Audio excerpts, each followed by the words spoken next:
Video ini hanya untuk mereka yang punya logika. Bagi yang tidak punya logika, skip aja. Menurut saya, ini semestinya kabar baik bagi rakyat Indonesia. Anda juga mungkin sudah dengar ya, penghasilan para komisaris BUMN saat ini mengalami pemangkasan besar-besaran. Dan angka yang dipangkas itu bukan recehan.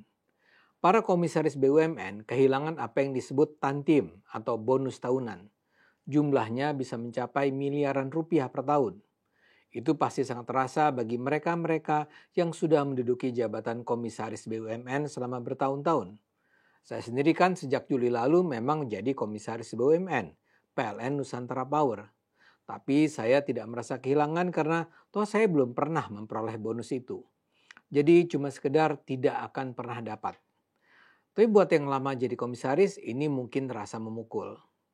Dengan segenap rasa hormat saya pada semua komisaris BUMN di Indonesia, terus terang saya paham dengan keputusan pemerintah. Bukan berarti saya gembira, tapi saya merasa pemerintah punya alasan yang masuk akal dengan memutuskan penghapusan bonus tahunan buat komisaris BUMN. Saya coba jelaskan kenapa. Penghasilan komisaris BUMN bisa dibilang tinggi atau bahkan sangat tinggi. Setiap bulan saja selain gaji, sebagai komisaris kami juga memperoleh tunjangan komunikasi, transportasi, dan juga asuransi. Jumlah totalnya sangat lebih dari cukup. Saya minta maaf, saya tidak bisa menyebut nominal rupiahnya. Saya terikat pada kesepakatan untuk tidak membicarakan besaran gaji di depan publik. Tapi memang sebelum ini sebenarnya yang sangat diincar para komisaris adalah tantim tadi. Tantim itu adalah bonus tahunan yang merupakan penghargaan yang diberikan kepada anggota direksi, Dewan Komisaris, dan Dewan Pengawas BUMN setiap tahun apabila perusahaan memperoleh laba. Bahkan kalaupun tidak memperoleh laba, tapi perusahaan dianggap sudah menunjukkan kinerja keuangan yang memadai, tantim akan tetap diberikan. Tantim diberikan kepada komisaris BUMN dimulai sejak 2009. Sejak itu kebijakan ini terus dikembangkan, diperjelas melalui regulasi baru di tahun 2014 dan 2023. Honorarium komisaris utama adalah sekitar 40% honorarium direktur utama. Sementara honorarium anggota komisaris mencapai 90% honorarium komisaris utama. Di perusahaan swasta, tantim biasanya masuk dalam kategori bonus tahunan berbasis kinerja yang dibagikan kepada direksi, komisaris, hingga manajemen senior. Jumlahnya tentu saja beragam antara satu perusahaan dengan perusahaan lainnya. Tapi saya bisa sebut BUMN yang disebut-sebut sebagai memberikan tantim tertinggi di Indonesia. Namanya Bank Mandiri. Rata-rata direksi Mandiri memperoleh bonus 38 miliar rupiah per tahun. Jadi seorang komisaris Mandiri bisa memperoleh tantim sekitar 13 miliar rupiah per tahun. Luar biasa besar kan? Saya sendiri tidak tahu tantim yang bisa diperoleh seorang komisaris PLN Nusantara Power. Tapi saya duga juga miliaran rupiah, walau tentu saja jauh di bawah tantim komisaris Mandiri. Lalu apakah pantas kini Presiden Prabowo tiba-tiba saja memutuskan untuk menghapus bonus tahunan tersebut? Seperti saya katakan, buat saya pribadi dihapuskannya tantim tersebut bukanlah sesuatu yang luar biasa. Tidak juga merugikan, karena toh saya juga memang tidak pernah memperolehnya. Tapi di luar soal merugikan atau tidak, marilah kita nilai apa argumen Presiden. Presiden mengumumkan keputusan penghilangan tantim ini pada pidato Nota Keuangan RAPBN 2026 di DPR pada 15 Agustus yang lalu. Saya kutip saja apa yang dimuat di media massa ya. Dalam pidato tersebut, terasa sekali kejengkelan Prabowo terhadap keadaan komisaris di BUMN Indonesia. Dia kelihatan sekali mempertanyakan manfaat kehadiran komisaris di BUMN. Presiden bahkan mengatakan dia nggak paham apa arti tantim. Dia menyebut istilah itu sebagai istilah asing untuk mengakal-akali masyarakat Indonesia. Prabowo juga terganggu dengan besarnya tantim yang diberikan kepada komisaris. Dia misalnya menyebut ada jajaran komisaris yang hanya rapat sebulan sekali tapi memperoleh tantim senilai 40 miliar rupiah setiap tahunnya. Prabowo mempersoalkan juga kenyataan bahwa banyak BUMN yang merugi walau sudah diawasi komisaris. Dengan kata lain, Prabowo seperti ingin mengatakan, apa gunanya kita punya banyak komisaris kalau toh ujung-ujungnya BUMN itu merugi. Dia mempersoalkan mengapa jumlah komisaris di satu BUMN bisa lebih dari 6 orang padahal fungsinya sebatas mengawasi kerja direksi.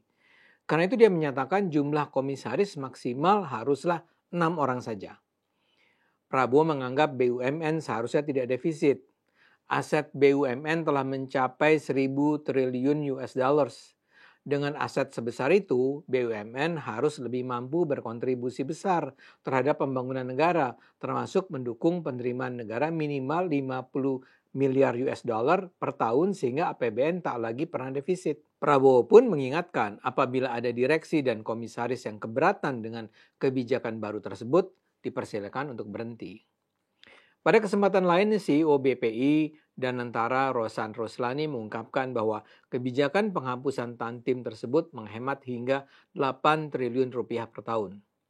Ini bisa dipahami karena jumlah BUMN Indonesia memang banyak. Saat ini ada 65 BUMN inti. Jika termasuk entitas BUMN dalam struktur holding, anak perusahaan, cucu, dan seterusnya, jumlahnya bisa mencapai sekitar 1.046 per Agustus 2025. Dengan jumlah sebesar itu bisa dipahami bahwa penghematan bisa mencapai 8 triliun rupiah.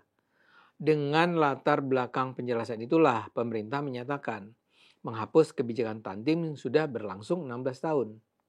Masuk di akalkah penjelasan itu?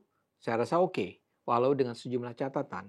Namun saya merasa bahwa yang paling diperlukan adalah bagaimana pemerintah bisa memaksa para komisaris memang bisa menjalankan fungsi pengawasannya dengan bertanggung jawab.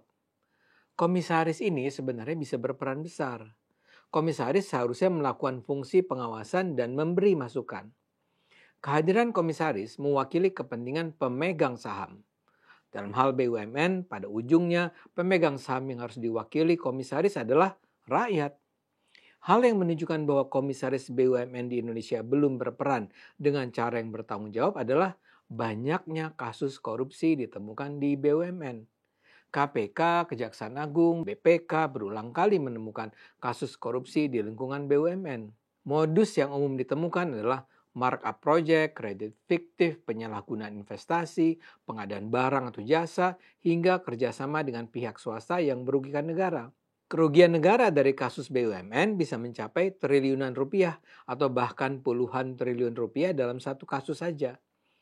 Contoh kasus besar korupsi BUMN antara lain adalah Jiwasraya 2019-2020 dengan kerugian negara 16,8 triliun rupiah. Asabri 2020-2021 dengan kerugian negara 22,7 triliun rupiah. Garuda Indonesia dengan kerugian negara 9 triliun rupiah. Dan tentu saja Pertamina 2024 dengan kerugian negara mencapai 968 triliun rupiah. Saya merasa itu menunjukkan bahwa para komisaris di BUMN tersebut tidak mampu bekerja secara efektif untuk mencegah bocornya keuangan negara. Karena itu menjadi penting bagi Indonesia untuk menghadirkan para komisaris handal di setiap BUMN. Para komisaris tidak bisa lagi seperti dikatakan Presiden, hanya hadir rapat sebulan sekali. Saya beri gambaran, di PLN Nusantara Power, kami para komisaris bahkan harus hadir rapat sekitar 1-2 kali seminggu. Kami juga dipimpin seorang komisaris utama dari PLN yang nampak sekali bertanggung jawab atas posisi yang diembannya. Ya, saya berharap selama saya menjadi komisaris tidak pernah ada praktek korupsi satu kali pun terjadi di Nusantara Power. Saya berharap semua BUMN di Indonesia tidak lagi merugi dan memberi kontribusi besar bagi kemajuan bangsa. Hanya kalau para komisaris bekerja dengan sungguh-sungguh, kerugian negara akibat korupsi bisa turut dicegah. Ayo gunakan akal sehat, karena hanya kalau kita gunakan akal sehat, Indonesia akan selamat.